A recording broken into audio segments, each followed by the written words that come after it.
અમરેલી જિલ્લા જેલ ખાતે ઓપન જેલના કર્મચારીઓ માટે આધુનિક આવાસનું લોકાર્પણ કરવામાં આવ્યું છે. ગુજરાત પોલીસ હાઉસિંગ બોર્ડ દ્વારા રૂપિયા 1.82 કરોડને ખર્ચે તૈયાર કરાયેલા કુલ 8 આવાસનું રાજ્યના કાયદા મંત્રી કૌશિક વેકરિયાને હસ્તે ઉદ્ઘાટન કરવામાં આવ્યું. આ પ્રસંગે મોટી સંખ્યામાં પોલીસ કર્મચારીઓ, જેલ અધિકારીઓ અને સુપ્રિન્ટેન્ડન્ટ ઉપસ્થિત રહ્યા હતા. મંત્રી કૌશિક વેકરિયાએ જેલ વિભાગની કામગીરી અને આવાસ સંબંધિત માહિતી મેળવી હતી. તેમણે દરેક આવાસની મુલાકાત પણ લીધી.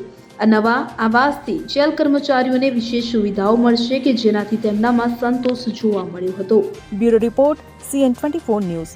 હવે જુઓ દેશ દુનિયાની તમામ ખબરો તમારી આંગળીના ટેરવે. ઉઠાવો મોબાઈલ અને Google Play Store પરથી ડાઉનલોડ કરો અમારી CN24 ન્યૂઝ મોબાઈલ એપ.